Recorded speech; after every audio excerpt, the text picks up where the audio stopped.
Hi, everyone. Welcome to Digital PR Diaries. I'm Laura, and I'm here with Jane over there. Cool. And yeah, we've just taken a little bit of time out of our day, given that we are in these strange times. We can't get to events together, we can't speak at conferences, but we've still got lots that we want to talk about in the whole world of digital PR and the media landscape that we're in and all that kind of fun stuff. So we decided to just take a little bit of time out of our day to share some of our thoughts with each other and with anyone who wants to watch this. So we hope it's useful. Definitely. And the reason why I'm kind of excited to be doing this is because I've known Laura for a while now. We're good friends, and I really admire Laura because she's really honest and down to earth. So if Laura doesn't like something, she's going to tell you. And I kind of really appreciate that because there's a lot of kind of fakeness a lot of the time. And I think we all need to be a little bit more real. And I think it's fine to say when you don't like something, but obviously, obviously say when you do too. So I think this should be fun. Hopefully, it'll be interesting, not too controversial, and yeah, we'll see how it goes, and you can let us know. Cool. Sounds good. So I guess now is a good time to really talk about what's happening at the moment. I guess typically when you and I are asked to speak at events, it's to share advice that can be quite broad and can be shared with lots of people and can kind of stand the test of time. But Yeah. I think there's also a sense in the industry that things are a little bit different. So I guess from your perspective, how is the world of digital PR at the moment? It's interesting. It's an interesting time, and I'm just so glad that everything we do is online, and that's our business, because I think that's like the saving grace. And also, it's strange to be in a crisis, but actually it having some positive attributes. And I say that because we're in a time where I've already shared this a few times recently, but journalists want loads of content, and more than ever, journalists want our pictures. So that's pretty cool. And that means there are loads of opportunities. So, yes, it's tough because we've got to look at campaigns, see what we need to change, and maybe adapt strategies. But knowing that journalists actually want to hear from you is refreshing. And I think brands should be kind of obviously taking all the opportunities they can get. So, yeah, I think for us as an agency, we've been looking at our campaigns, seeing whether we continue with what we've got, or whether kind of we change the angles, or whether we just kind of stop that activity completely and then just do much more reactive stuff. And I think that's been kind of the focus of the last few weeks for us. And it's interesting because instead of doing big campaigns, we're now doing lots of smaller pieces, lots of listicle content, things like that, rather than kind of big infographics, interactives, and studies and things. So yeah, it's been quite interesting, and I quite like the way it is at the moment. I don't know whether the team would agree, but I think it's an interesting Are time. you finding So your, how your your impression? are your clients quite receptive to that then, in terms of kind of changing your strategy and stuff that's a little bit longer term to be more reactive? I think yes and no. I think we've got some clients who've been with us for a while who, have absolute confidence in us. And if we say we think we should do this because of this, then they're more than happy to go with that. And then, I think, like everyone, will have a few more cautious brands who perhaps just want to kind of pause and just have a think and work out internally what they want to do and what their messaging will be. And then once they know that, they're happy for us to then go out and do reactive stuff. But they need to know what's important to them right now before we can kind of do anything. Yeah.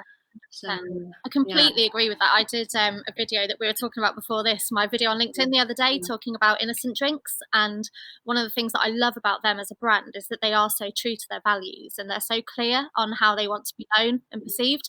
And I think when all of this first kicked off, there were some brands who jumped on the reactive opportunities. And in some cases, it landed well, but in others, it felt a little bit contrived and it felt like trying to capitalize on other people's misfortune and a very Yeah. way Yeah, there is an element of that. place. Yeah.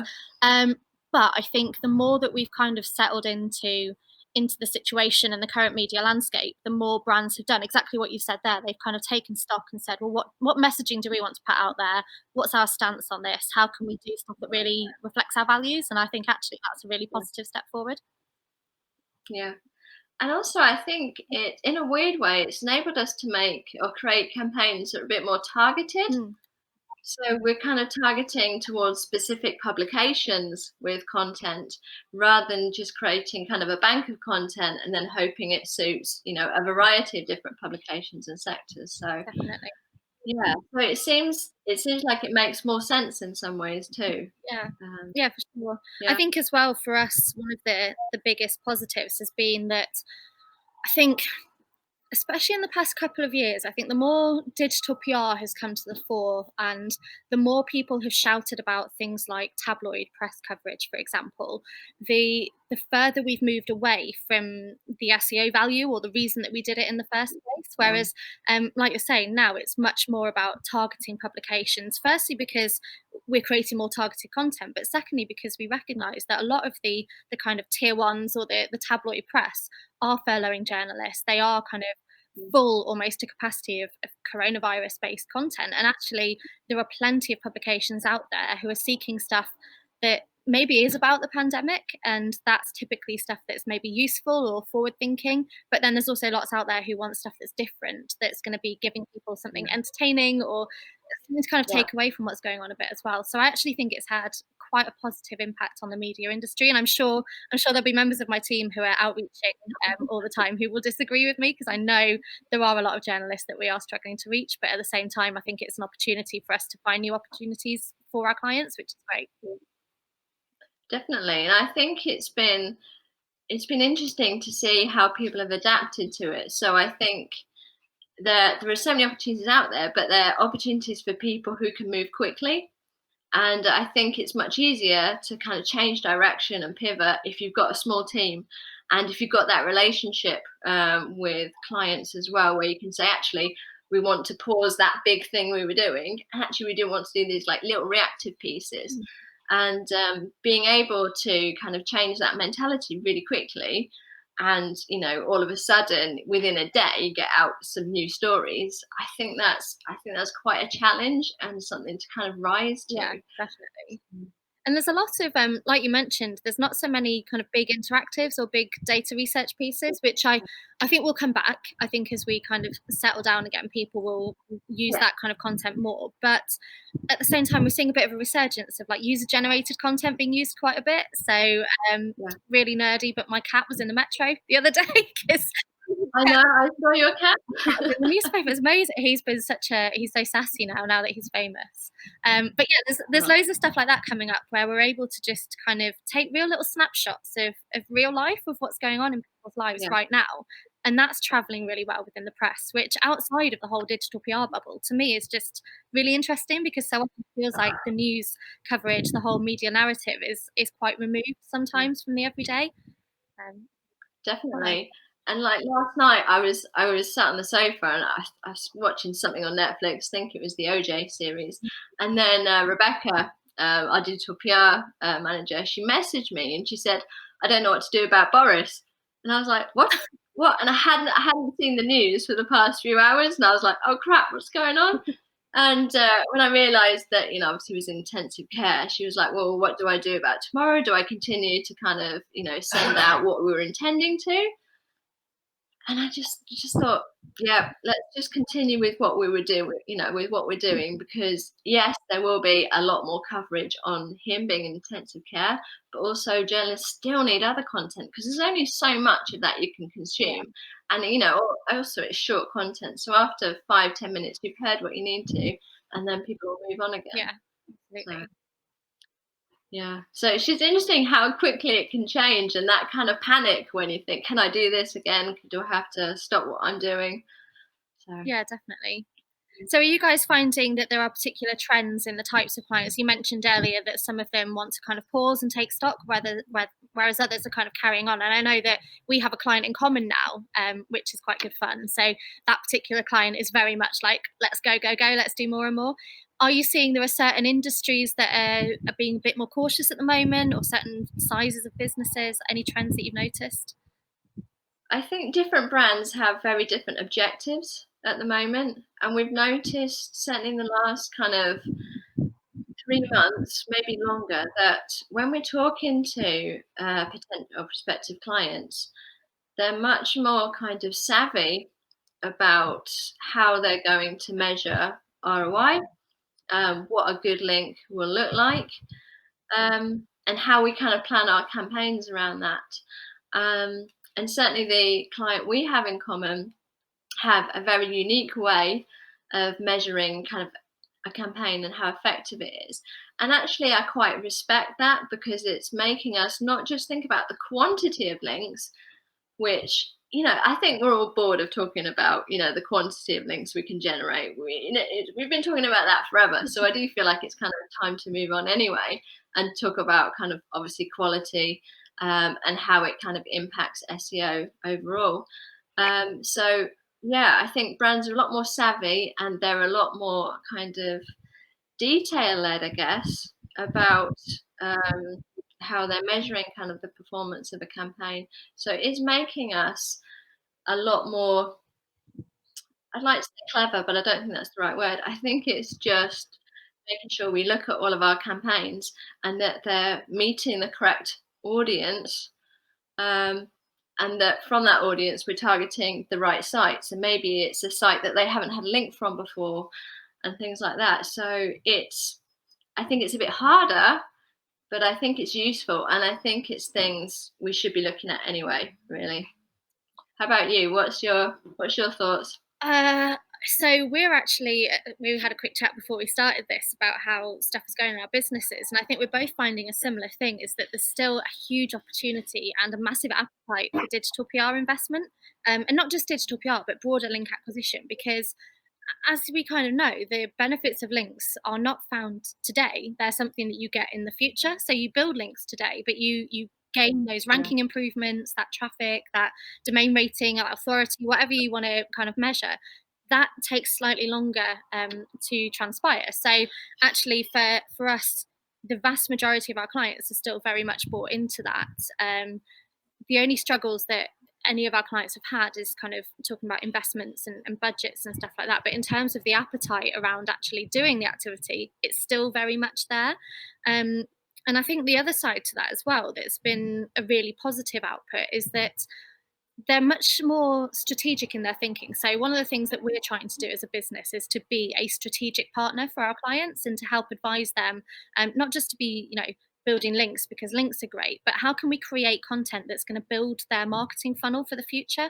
So we've got one client, for example, who, in order to sell their product, they have to go into people's homes. It's something that they install into houses. So at the moment, they can't do that. So we're trying to think much more about, well, what other measures of success can we therefore capitalize on that mean that we're filling that marketing funnel for them from the top, so that when we are out of this in a few months time, whenever it might be, they've got a nice bank of interested people to call on. So as well as looking at the link metrics, we're also being able to do much more of what I would term content marketing. So kind of activity that will kind of help you capture data. So maybe it's email addresses to download a white paper, or maybe it's getting people to follow you on social.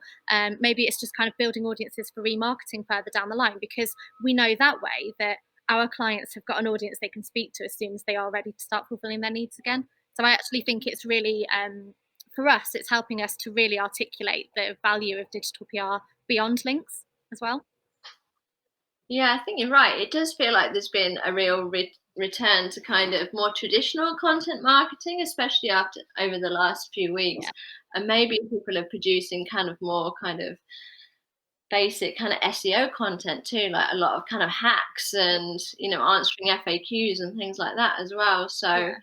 yeah, it's a really interesting time, but I do feel like your agency are very good at looking at metrics and performance above kind of just links. So And I think it's, yeah, thank you. It's definitely one of the things that we really focus on, is this idea of measurable gains and the recognition that, I've been in the industry for what, like 11 or 12 years now. I was building links long before it was called digital PR, and it was always with a view to affecting search rankings and getting traffic. And yeah, for me, it's kind of, we don't want to lose those potentially less exciting factors or those things that we have actually moved away from. And I think as an industry, it's almost become polarized to the extent where you've got some agencies over here who are very kind of like product stunts or Yeah, much closer to traditional PR. And then you've got yeah, agencies like Impression, where actually we're very much still sat in the SEO camp and we're trying to build links to improve rankings. So um, yeah, I actually think it's quite interesting to see how that's almost been exacerbated by the current situation, because a lot of the campaigns that we're seeing do seem to fall into one of those two camps quite neatly. Whereas prior to all of this, there was a little bit of stuff in the middle where you can. Does that make sense? I couldn't quite categorize them before, but now, yeah, definitely. And it's an interesting point because I feel like we kind of sit somewhere in the middle. Not that we kind of would err towards the stunt side because we haven't, but we're not kind of an SEO agency in that sense. So we come from the content yeah, side. And obviously, and that's kind of joined up with kind of outreach and link building quite naturally over the last kind of 6 or so years. Yeah. So but it does feel like it's kind of more falling into place at yeah. the moment. And I think as someone looking from the outside, so looking at JBH from outside of it, I feel that my perception of you guys over the last couple of weeks even has changed from that of an agency that is incredible at building the kind of interactives and a lot of the creative content pieces that you do. We follow and love what you're building over there, and you get coverage out of those. But it's kind of when you did that webinar last week and you were talking about more of the reactive pieces, I was like, oh yeah, I've never really thought of JBH as being an agency that does that reactive side of things so much. But it seems a good opportunity for you guys to flex your skills in that area as well. Yeah, I think because of the way we're set up and that we have kind of packages that are based on specific KPIs, it doesn't so matter what our campaign format Mhm. is. It's just about how we kind of hit our KPI and that we're reaching the right audiences.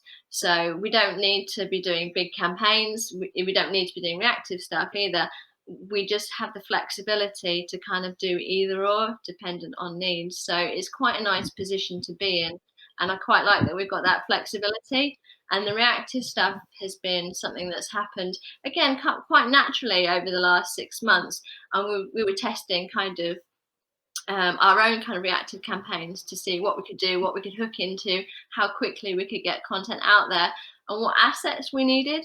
So whether we needed kind of infographics or interactive content to go with it, or whether we could just put a very basic chart Yeah, together and send it out and it still works.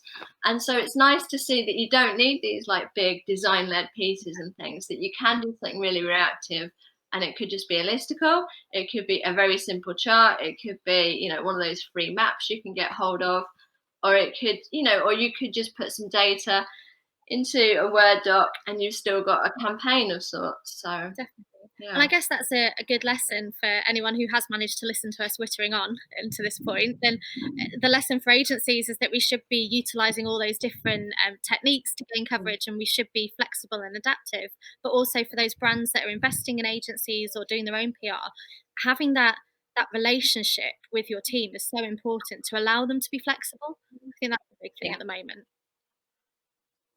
Yeah, definitely. And I think it's something that's not easy. I think it's Yeah, learned.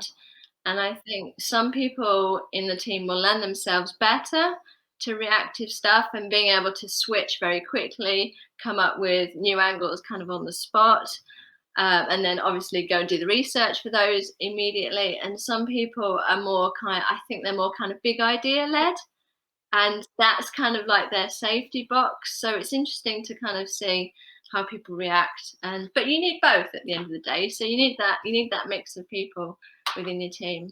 definitely So agreed. yeah. So have you seen any campaigns recently that you've been really inspired by then? Is there anything you've been really enjoying? Oh, it's a good question. I've seen a lot. I'm trying to think what I have seen. Is there anything that stood out to you? I knew you were gonna ask me that as soon as I said it. I was like, "Yeah, I need to think." I know that, I'm terrible at thinking about things off the top of my head. So well, I know that one of the team at Impression, Damien, he was looking at UK, no, what was it? It was musicians and the fact that a lot of them were taking their offline gigs online. So he Oh, I saw that on LinkedIn, Yeah, yeah. he did a really nice it was really funny actually. He came into work that morning and he was like, "Guys, I thought of something last night." I think it was like while he was doing the washing up or something. He was like, "I had this idea, but I haven't Yeah, really thought it through, but I think it could work really well." And what he wanted to do is look at the equivalent value that those artists could have got if they had had that number of people who'd attended the online show present at the offline show. Just to really show what the size of the opportunity is if the music industry can move into a more online friendly way of working, which actually, yeah, given the stuff that Coldplay were talking about prior to Christmas, and there was a big story about how Chris Martin didn't want to be traveling as much until they could prove yeah, that they were carbon neutral. I think yeah, it kind of tied in quite nicely to that and made it newsworthy, but it was also a very positive look at what's happening now and how it can improve things for the future. So if musicians can see that, oh, actually, I could be doing quite well off the back of online gigs as well as offline, we might have fewer people having to travel, might be nice positive climate impact. But yeah, that was a piece that I was really impressed by because it just kind of came out of nowhere like that seemingly, and it was based on his yeah, knowledge of the press, and I think that was my big kind of takeaway from it. And I know that a lot of my team talk about this quite a lot as well, is how it's so important to be attuned with the press, and no matter what the media landscape is, whether we're dealing with coronavirus or Brexit or it's Christmas or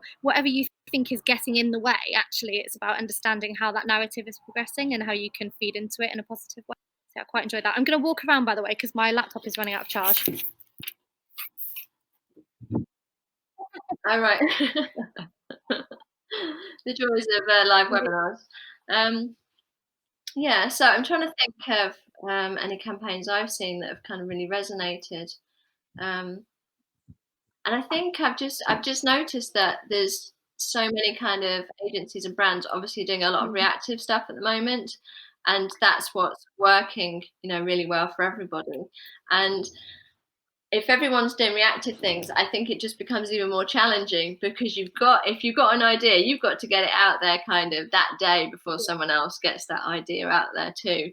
For instance, we had a campaign before lockdown, before even Corona was an issue. Actually, it'd been planned for a while, and the moment we were going to launch it, the lockdown happened, and then it just didn't seem applicable anymore, and the sentiment wasn't correct for it. And then there was a couple of brands that did something very similar, but because they hooked it to coronavirus and the lockdown, it was spot on. And we couldn't use ours because ours had the wrong sentiment. So we've had to kind of change it up a lot in order to be able to do something with it and put it back out. So it's frightening how quick people get their ideas You out guys there actually too. spoke about one on your webinar last week, which was the companies that were ready for flexible working. Oh yeah, yeah. So that was a campaign we were talking about that last year, and I work with a tech company, and they specialize in setting businesses up to work from home. Um, and so I just wanted to look at kind of working from home in general before this even started.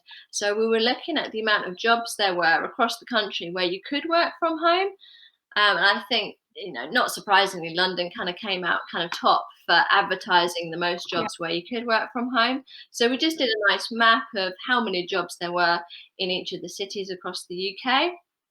And we had this ready, and then coronavirus came along. And so we had this opportunity to get it out while people were starting to work from home. So the lockdown hadn't even happened. So it was just coincidental that as we launched it, everybody was kind of working from home. So yeah, that did We unexpectedly were very we were well. very sad about Yeah. that because we had the same campaign in the pipe. Really? And Oh we no! we You didn't let on. we'd come up with this idea and we'd started gathering all of our data and we'd like just finished gathering it and I was like, guys, I've just seen this from JBH. Obviously, I'm sorry. you've already mentioned, like there's so much content getting out there at the moment and people are responding quickly. Yeah, How do you guys react to that? Because it sounds like there have been situations where you have had to say, actually, we can't do this. How how yeah. similar does it have to be for you to have to not do that idea? And what do you then do with it? Do you put it in a bank for later, or what happens? I think the campaign I was referring to earlier, I think that can be parked and we can address that at a later date. But just to give you an idea of what it was, we were looking at the stress of certain situations, and now that stress seems irrelevant because of what we're going through. So that whole angle and all the data collected related to it, it's not right to put it out at the moment. So we're going to have to leave it, and for a good kind of 3-4 months until maybe life is back to normal. People are going out, purchasing things again, and yeah. But yeah, the annoying thing was we knew that people were going to be talking about this subject because it's what you do when you're at home. And so the moment that happened, we literally that day we saw all these kind of really similar angles come out. And actually, there were some really good campaigns in there. So they weren't just like quick reactive pieces. There was like a lot of thought behind them as well, and a lot of data collected. So yeah, there's some agencies and brands out there doing some really good stuff. Sorry, I just had to move because my husband's just on a conference call upstairs, so I could hear him like chatting in the background. I did warn him. I said you can't talk now. You can't make any noise, but he This is disobeyed me. fabulous, though. Your new house is so wonderful. I love that we're getting.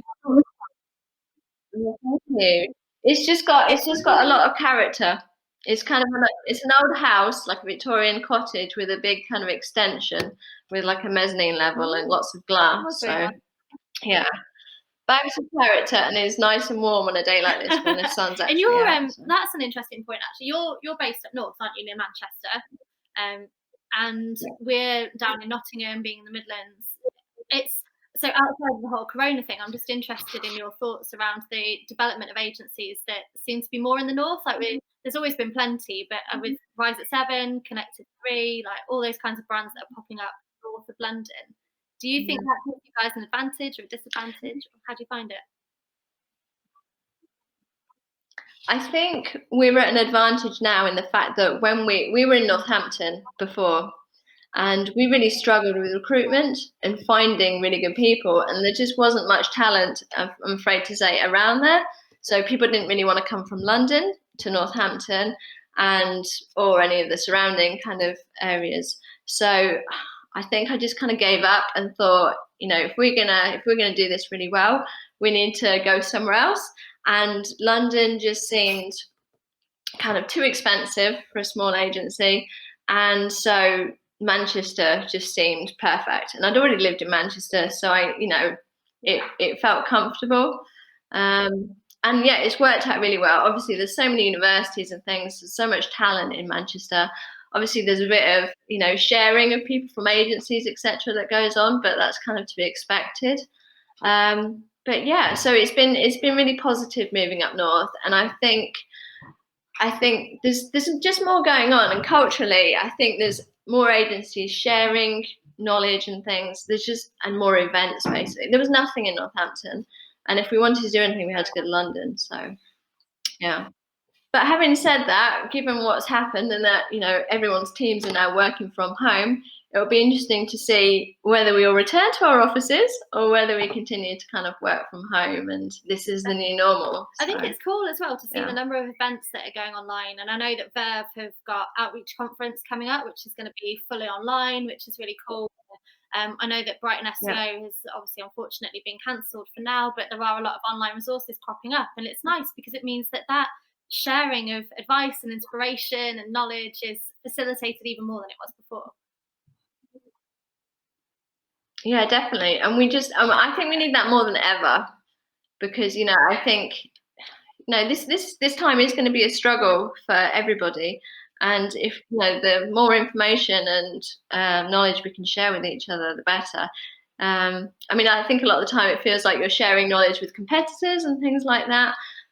But I've never seen anything wrong with that. And I'd much rather well, yeah, I don't think there's anything wrong with that. I think it should be kind of for the better, and yeah, for I everybody's agree. And everybody's I use. actually think, given that we now have a client in common, that client is well aware that I know you and that you know me. And actually, that's been a really positive thing for No, them because they see it as well.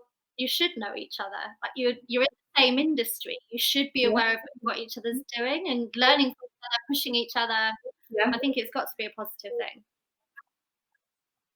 Yeah, but also like we discussed earlier, it means, if we share a client and, we're friendly and, everything's good, then we can obviously talk to each other about strategy as well. So we won't go out with a campaign to the same people or the same list that you're going out to at the same time. So there's ways of making that work Mm. for the To better as what extent well. do you guys, you mentioned earlier that you're not an SEO agency, you're kind of purely PR and content. Do you work with SEO teams then when you're doing campaigns for your clients?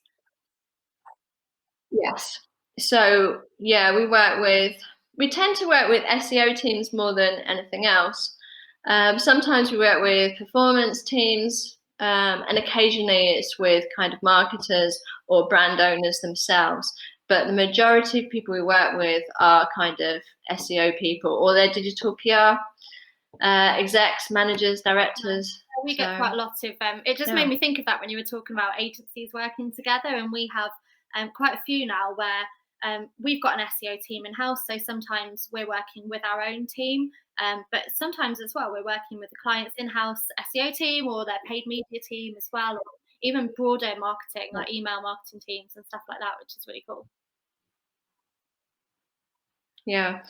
Um, Also, I've recently we've got more and more. So if we've started working with an SEO team from the outset, we because of I'm not sure it's because of the nature of the campaigns we do, but I think naturally we work more and more with other teams in the business as well. So for the bigger brands that we work with, it starts off that we just talk to the SEO team, and then we're also working with the PR team, and then we're working with the social team. So gradually, kind of everybody kind of comes into it.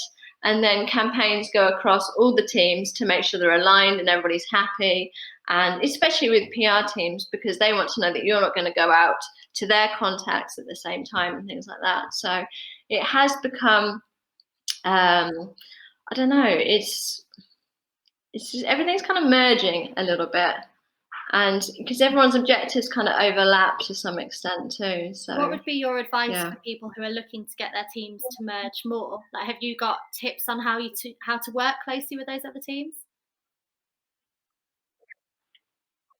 What, in agencies or Either. in I guess brands? we've faced kind of not challenges, I wouldn't say, but we've got our own project management tool, for example. We use a tool called Teamwork. We use that internally. But sometimes Okay. we've got clients who they use different project management tools, so we'll use that with them. But then we've got a client at the moment who they've got another paid media agency. So there's us doing SEO and PR, then there's their team, then there's their paid media agency, and everyone's got different project management tools going on. And we have things like a quarterly Right. kind of agency day where we all get together. And I guess if you guys have got any Yeah, processes that's a in good place to idea. facilitate that collaboration. No. No is the short answer. We've got internal kind of project management software that we use, but nothing that's kind of external facing. So we're just using kind of Google Docs or whatever it is in order to kind of share any campaign collateral, etc. But what we do is we, like you, I mean, we don't hold kind of days as such, but we'll have kind of a 3 month, a 6 month, a 12-month review, and we'll try and get as many people from that brand involved in that review. And what we've found is, especially with some brands, there's no communication in their kind of teams or between SEO and PR or social about what they're doing Mm. and why they're doing it. And a lot of the time, we're having to go in and educate PR teams about link acquisition and why we do it and the overlap. Um, and we have to educate quite often, and especially as people leave and new people come in and you're doing it kind of again and again. But because of that, we're trying to get as many people from the brand in, initially, so if we do like an onboarding session, we'll invite everybody to come in, meet us, see what we do, how we do it. We'll have a bit of a brainstorm. We'll try and get everybody involved so it feels like a collaborative process. and then get kind of buy-in at the earliest stage possible. Um, and not to say it like 100% works, because sometimes you end up with everybody signing or wanting to have their say and sign content off. But generally, it helps if you're just working with the SEO team, but what you're doing impacts PR, then having PR on side too is a massive help. So yeah, what's your kind of Which Jane, strategy for that? I was just laughing a bit to myself that I'm finding it so horrifying to think you invite people into one room. Unbelievable behaviour. Um, our strategy around that is really, I'd say we've got lots of different processes that they have to adapt to what the client needs, right? So if they've got Basecamp as their project management tool, we're not going to appear and be like, no, you're going to use Teamwork because that's what we use. Like we try and flex and adapt in that sense. But the thing that we do try and push for is for them to be quite transparent with us about what their overall goals are. So it's so Yeah, rare, in my opinion, that anybody kind of leading a strategy at the top thinks, do you know what I could really do with? I could really do with 50 links. Like, no one has ever thought that. They've got strategies around kind of audience segments that they're trying to develop, or locations they want to sell into, or they've got aspirations to sell a certain part of their product range because their margins are greater on those. So we always try and understand what the top level goals are, and what from those has therefore mm, kind of trickled down to the point where they've gone, right, now we need to recruit a digital PR agency. Um, and for us, yeah, that integration isn't about necessarily all working together and doing the same thing, but it is about working towards the same goal. So whether we're, using the SEO team at Impression, or whether we're working with Kinase, which is a paid media agency we work with one of our clients, it doesn't matter who it is. We should all know what the goals are and what we're working towards. yeah. And I think that's a really good way of doing it. Yeah, so we could And I learn a think it lot all from comes that. back to this whole idea of like measurable gains. And my team, if they're watching this, will laugh. You're all Measurable about gains. measurable Last gains. year our thing was broader benefits. So it's like, what are the broader benefits of what we're doing? And now it's measurable gains. And what we mean by that is, what are the outcomes that we're trying to get to, and not just the outputs that we want to celebrate. And I think too much in our industry we celebrate the outputs, like, oh, hey, I'm in the sun today, I'm in the Yeah, metro today. Great. yeah, But what I actually really respect about the client that we share is that they've got this system whereby they recognise that the relevance of a link, the uniqueness of a domain, the lack of syndication, the uniqueness of an IP address, all that kind of stuff feeds into what Google is inherently looking at, and what's actually yeah, going to move the needle in terms of their rankings and therefore their traffic and therefore their sales. So I think it's one thing to go out there and be like, oh look, we've got this bit of coverage in a newspaper, and that's great. But what I would much prefer to celebrate is, look at the difference we made to this business, how much they've grown. yeah. Yeah, and it's nice to be working with a client, like you say, that has such a detailed strategy and a Yeah, precise way of measuring kind of performance. And I think that's quite rare, because a lot of time you have conversations with people where it's about quantity of links, or it's about, oh, we'd love to get in Lab Bible, or we'd love to be seen in these publications. And that's it. And it seems quite kind of surface level. But to see it kind of in that much detail and that much analysis to be done on kind of obviously their past link profile and what they're missing, etc., yeah. is really interesting to see, and especially when they've created their own unique scoring system out of it as well. So yeah, it'll be interesting to see kind of how it pans out in the long run, and obviously how we do. So Pressure's on pressure's in a on, isn't good it? way, though, I think. And Yeah, yeah, for me, I really respect how they have used that to brief us. But equally, it's something that we've been working on a lot at Impression. Is that as we've developed our digital PR offering, that team who are, so within my team, there's 5 of them who are actively doing digital PR, and 1 comes from an SEO background, 3 come from a traditional PR background, and 1 used to be a journalist. So we're a small yeah, team. We've got quite PR driven backgrounds, and what I really wanted to do when I started building that team is recognise the unique value of that expertise that they had, and therefore it kind of got That's why it's a separate team to the SEO team, basically, is that it recognises the unique value that those people Yeah. bring. But at the same time, that does mean that we need to make sure that the briefing system between the SEO team to the digital PRs is absolutely spot on, because the digital PRs haven't got that strength of SEO background to work it out for themselves. So we've done quite a lot to kind of really push impressions SEOs to brief us more in a more detailed manner, in a way that has got more meaning for us. And I think that's what we're seeing with our shared client at the moment, is that they're able to say to us, right, we need, these are the metrics we're going to measure you by. They also do something whereby they've kind of not dictated, but they've defined their audience. So they're like, we want to talk to people in these categories, and we need types of links. This is how we class Yeah. success. And then that's really cool, because for us, it means we can come up with any campaign that we want, and they're pretty much going to go with it because they've defined what success looks like so Yeah. clearly. And because that is something that we've been kind of working so hard to develop for ourselves internally, it's really refreshing to see that happening at the client side as well. Yeah. Yeah. No, I think it, obviously it's a good fit for you, and it fits with what we offer anyway, because we have a kind of a link guarantee, etc. And this is kind of an extension of that. So like you say, it enables you to be kind of more precise with what you're doing for campaigns, and just more strategic in general. And hopefully, if we're more strategic from the start, it'll be easier to get campaigns across the line and get buy-in, etc.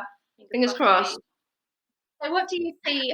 We've talked a lot about kind of what the landscape looks like now, and how kind of reactive, being a bit more flexible, being a bit more agile is working today. And we've talked about how we think that we should be reflecting more on the measurable impact of what we're doing. I think we're both very much agreed on that. What do you think here's the big question. What do you think the future holds for digital PR in the current landscape?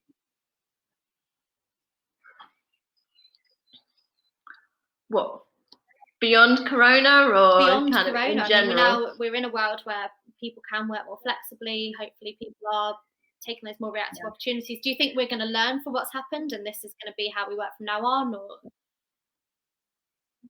Definitely, yeah. I think we've had a few challenges in that, firstly, working from home. I think digital PR can be a very collaborative thing, and you constantly want to discuss ideas and, am I right about this? And do you think this is a good idea?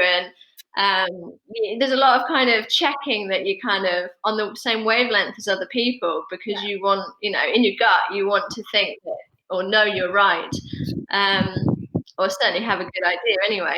So I think working from home has been a challenge, in that you can't quickly just ask someone next to you what they think. So it's, but again, it hasn't been a huge problem. So we're collaborating really well as a team. We're probably talking more than ever, but differently. We just spent all day on Skype, and I do worry that maybe it gets in the way of productivity, and maybe I'm not as productive as I could be, because I'm constantly like, oh yeah, what about this? What about this? So I'm very aware that I'm interrupting my team while I just kind of think out loud.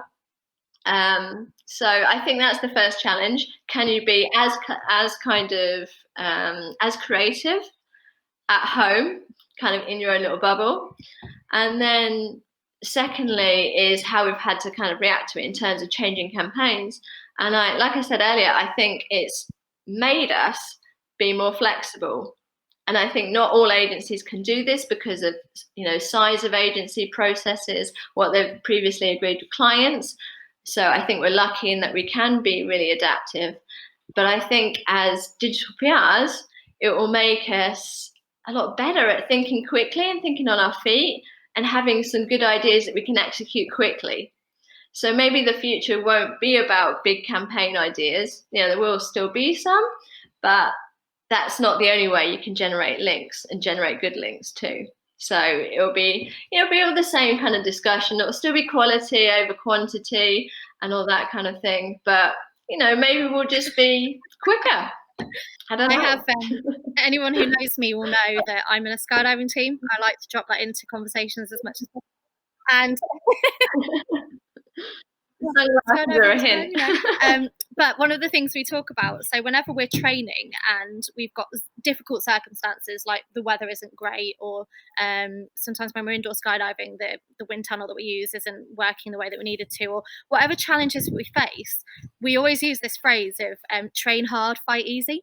And it's kind of like that notion that if you can train in those really difficult circumstances, when you're in the right situation, the easy Yeah, situation, it's going to feel easy. And to me, that's what I yeah, think is going to happen. Like right now, we are being pushed more than we've ever been pushed before, yeah, because I remember when Brexit was our biggest challenge. I remember when people were like, "Oh, we're not going to be able to get coverage around Brexit." Now it's Brexit every single day.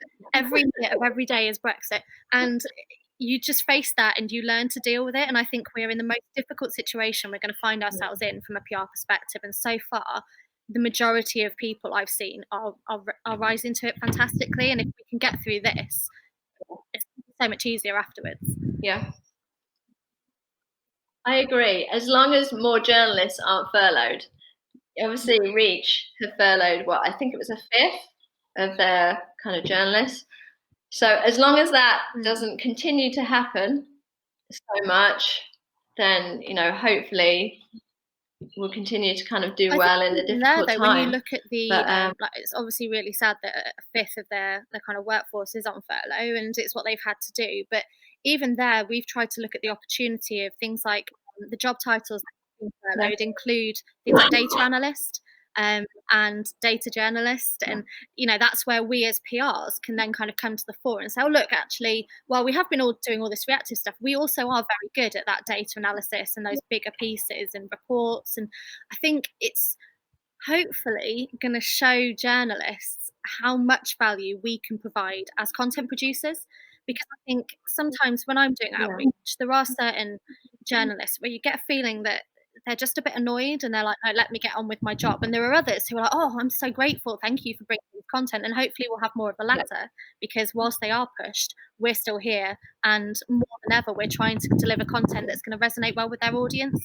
So, Yeah, and we're also interlinked, so they can't do yeah, their jobs without us to some extent, and vice versa. So that's why I say it's just nice to be appreciated by journalists at the moment, kind of, and then really pleading for pictures and send us whatever you have. It's nice. It's so yeah, we just need to take we advantage of do, that and for there's as long so as much we still can. out there. I'm subscribed to Response Source, for example, and I put a thing on LinkedIn the other day to say that I've put a filter on my emails. Oh Yeah, yeah, I and saw it's that. That really was good interesting. just from a like feeling better about life kind of perspective. I do get there's a lot of requests from journalists for stuff that is about the pandemic, but then I've also got this folder now within my inbox that is absolutely chocker with requests that have got nothing to do with it. So whenever anyone's like, oh, the press is completely full of it, it's not. There is a space for content outside of what's happening in the Yeah. pandemic, and actually more and more I'm seeing that as being tips related advice, like entertaining. It's nice stuff. People want good quality content outside of what's happening in the pandemic. Yeah, definitely. When me and Rebecca were kind of researching the webinar we did the other week, we were looking. I was looking to see kind of what hadn't been covered, from kind of pet hacks to all kinds of things, and hardly any of it had been covered. And so there were loads of opportunities. And that day I was trying to convince one of our clients that now was the time. There were all these opportunities, so don't think for too long. I understand why you want to pause, etc. But there's this and this, and we can do all these things for you. And so it's quite exciting that there's all this stuff we can be Agreed. doing too. So yeah. So it's not all bad. It's not It's not all all bad at all, negative. and we will get through it. And for that, Yeah, exactly. We've got each I other. was We've gonna got say the I'm sat in my sunshine today. garden. I've worked out that if I put an umbrella up over my laptop, then I can see the screen. Um, What happened to the I haven't box got a hack that I box. gave you?